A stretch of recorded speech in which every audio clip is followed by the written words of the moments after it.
The Panthers came in the last year's draft with the number 9 pick. We decided to trade our pick last year, the pick this year, a second rounder last year, and DJ Moore in order to move up in the draft to get Bryce Young, who, is young, who still got time to grow and all that. But what we're seeing from Will, we just saw Will Levis hit the field these past couple of weeks, and he's looking like a legit guy who could have been picked up with that number 9 pick. So my question is, did the Panthers blow the draft? Oh man, this is tough because I'm not gonna lie, I'm on the Will Levis train. For other reasons other than football, it's a great story if you don't know it. But he did look good. I'm not gonna lie, Will Levis looked good, better than Kenny Pickett. Right now, Kenny Pickett, that one hurts because I had some big thoughts on that one. But no, Bryce Young, he's not yet. I mean, it's not looking good. Like if I had to say, is it looking better for the Panthers organization? I say you got a 30% chance to turn this around. 70%, this might be a bust. But I mean, you just got to give him time and weapons I mean, Adam Thielen's cool. He's a nice, solid number 2, but you got to at least see what he does with maybe like a D-Hop Devontae Adams. He's going to come available. Like, give him someone he can throw the ball to and kind of grow with. Because, I mean, Will Levis has at least got D-Hop. And CJ, well, he's an animal right now. But no, I wouldn't say it just yet. It's looking like it though. They will. Yeah, yeah. I think it's too soon. It doesn't help that the other what is it? Stroud, Richardson, and Levis. Were those other three? Yes. Yeah, Yeah. the other three have been shown flashes of like that it factor. Like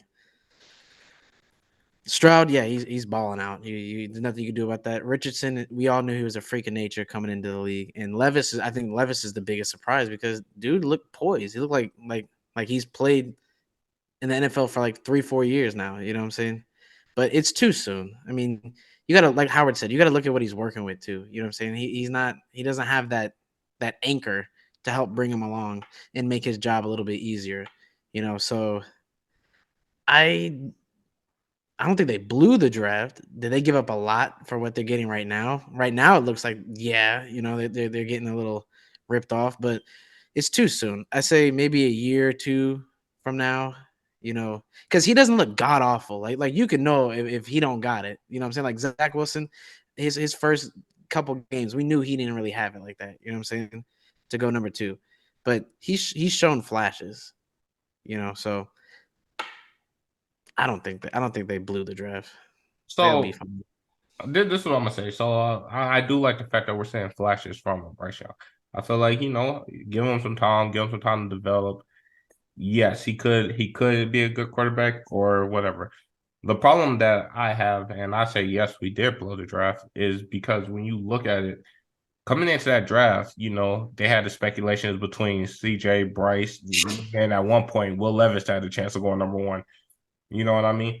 Anthony Richardson. And when you don't have like a clear cut number 1, like next year draft, we all know Caleb's going number 1. It's a clear cut number 1 in that draft. When you get like Peyton Manning in that draft, there was a clear cut number 1. Eli, there was a clear cut number 1. When you don't have a clear cut number 1 in a draft to reach and give up all the compensation that you gave up in order to get that guy, it it do look at the end like it was a reach and you blew it because you could have took any of these other guys and then seen at number 9 because what Will Levis didn't go to the second round. We could have had took Will Levis at 9. I mean, we couldn't see that Will Levis was going to be this, and that's always the thing. But at the same time, we could have took at number 9. You can take more of a chance. At number 1, you kind of got to take the guy that people are saying should go number 1. You know what I mean? So, me personally, I do feel like we blew it. I don't know. I mean, you kind Damn, of back that's yourself coming. in a corner.